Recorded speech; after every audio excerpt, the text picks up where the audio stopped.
Welcome to the Deep Dive. We're the show that takes, well, a whole stack of different sources, articles, reports, you name it, and boils them down for you. We pull out the most important insights, give you the surprising facts, maybe a bit of context you missed. Basically, we do the heavy lifting so you get that shortcut to being really informed. Today, we're diving into Eritrea. We're looking at it from a few different angles, its place on the world stage, how it celebrates national heroes, how it prepares its young people, and even how it engages Eritreans living abroad. We've got some fascinating materials here, really painting a picture that's, more nuanced than what you might usually see. Yeah, it's really interesting how these pieces fit together. You've got like a formal UN statement, then something about a sports star, news about national service, diaspora meetings. On the surface, they seem totally separate. But when you look closely, they actually tell a pretty consistent story about national priorities, Yeah. about aspirations. It really shows why looking at multiple sources is so valuable. You get that richer, more rounded view, not just headlines. Okay, so let's kick things off with that first piece. It's a statement from Eritrea's delegation. This was at the third UN conference on landlocked developing countries, the LODCs. It happened in Awaza, Turkmenistan. And just to set the scene, this wasn't only about Eritrea, it's part of a bigger global conversation. Right. So the context here is these 32 landlocked developing countries, LODCs. They're all over Africa, Asia, Europe, Latin America. And because they don't have direct sea access, they face, well, pretty significant challenges. Trade, getting connected, overall development, it's tough. There have been efforts before, like the Albany and Vienna programs of action. This new one, the Awaza program of action for 2024-2034, is kind of the next step. Building on the past, tackling new stuff, really trying to break down those geographic barriers. Exactly. But what's interesting here is Eritrea's role. They're not landlocked. They actually have a very long coastline, making them a key transit state. So their participation it signals something important. It highlights their belief in what they call South-South cooperation. And that's not just jargon, it's strategic. It's about developing countries working together, building partnerships, finding their own solutions for peace and development.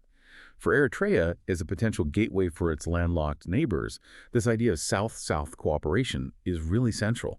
It's about collective strength, maybe finding alternatives to, traditional aid models. That's a really interesting angle, the transit state perspective. And the UN report mentioned some big challenges for the LLDCs, right? Like inadequate roads, rail, unreliable energy, communication systems, plus low trade diversification, not much value addition. These sound like, well, fundamental roadblocks. You mentioned these problems are equally emblematic for transit neighbors like Eritrea. How so? How does that work? Well, it means those same problems, infrastructure gaps, lack of trained people, financial limits.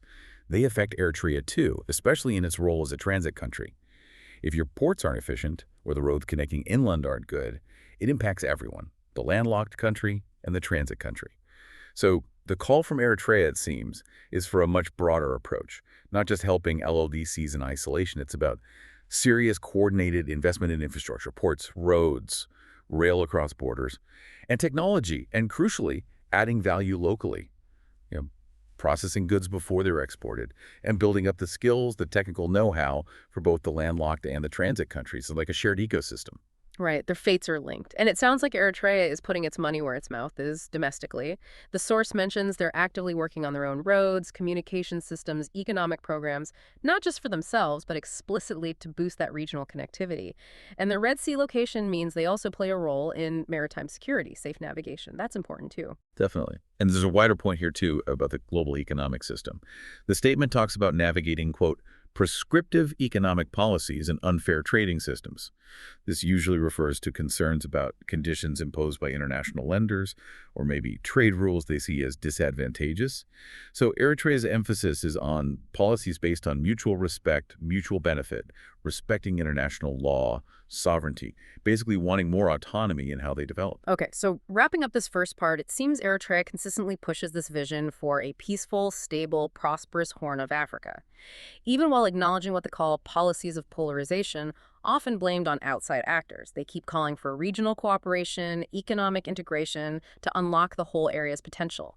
How do they balance pushing for integration while feeling there's this external opposition? It seems their strategy is to stay focused on that long-term regional vision, to keep advocating for cooperation based on those principles, mutual respect, sovereignty. It's like presenting an alternative narrative, one driven by the region itself, almost as a counterweight to perceived interference that they feel aims to divide the region. They stick to their message. Okay, so from that high-level diplomatic stage, let's shift gears. Let's look at something more internal, how a nation builds pride, unity, specifically celebrating a national hero.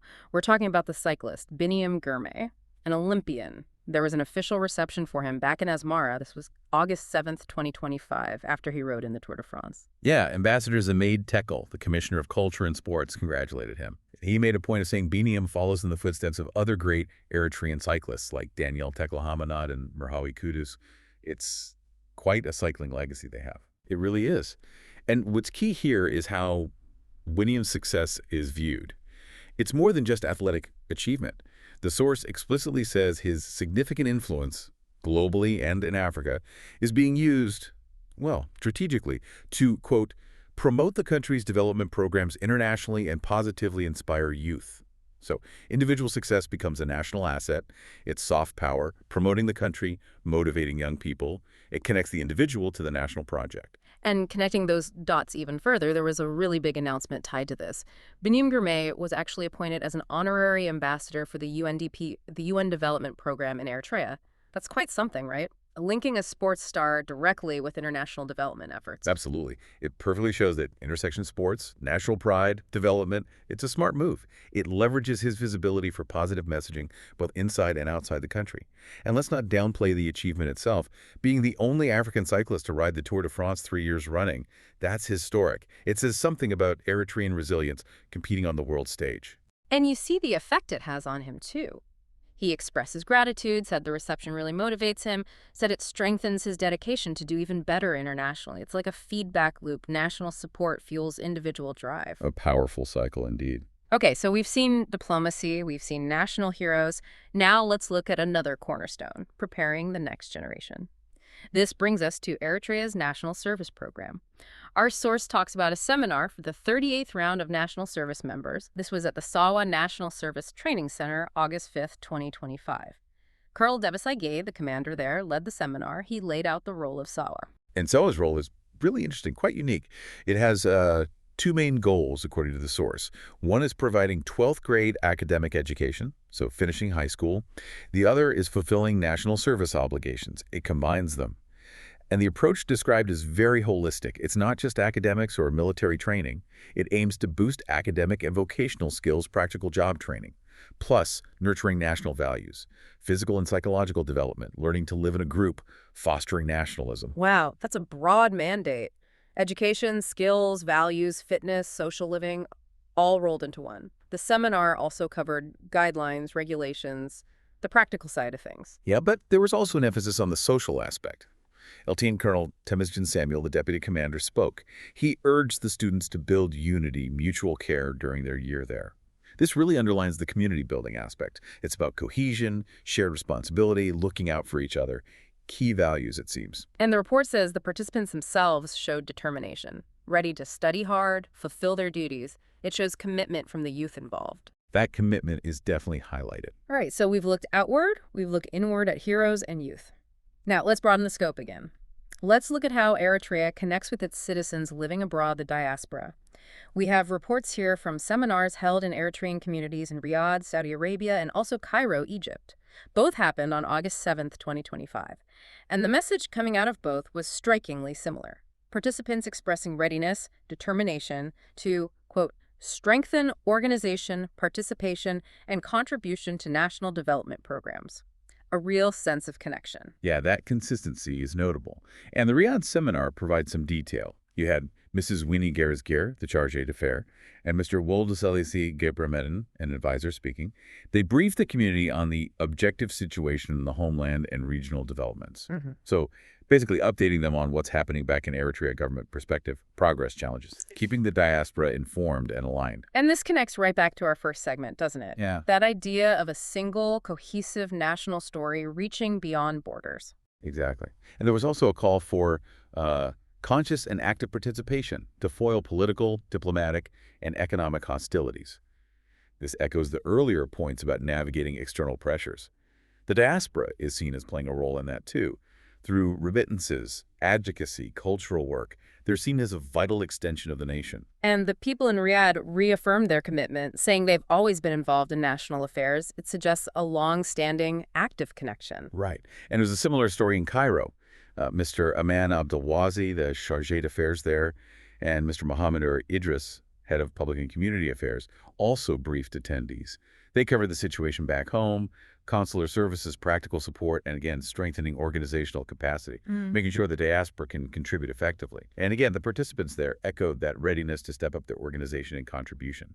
It underscores how important this diaspora engagement is viewed.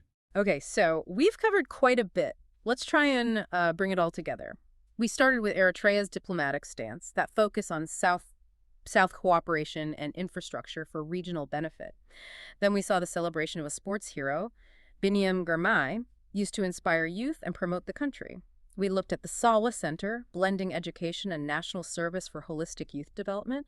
And finally, the active engagement with diaspora communities, keeping them connected and involved in national development. Yeah, and when you pull back, you see these common threads running through all of them. There's a really strong emphasis on national unity, on self-reliance, on building strategic partnerships, especially with other developing nations, and this sort of collective commitment, this determination to push forward with development, even in what they clearly see as a challenging global and regional environment. All these different pieces, diplomacy, sport, youth, diaspora, they all seem to feed into this single overarching national vision. It's about marshaling all resources towards resilience and self-determination. It's a fascinating tapestry. It really is. And maybe a final thought for you, the listener, to mull over. How do all these seemingly separate things, a UN speech, a cycling victory, a national service program, diaspora meetings, how do they weave together to shape a nation's identity and its path forward? And looking at Eritrea's approach, what lessons, if any, might there be for other nations trying to build resilience and achieve collective progress in our, well, pretty complex world today? It certainly makes you think about just how many different strands make up the fabric of a nation, how development and identity are built on so many levels, both inside and outside its borders.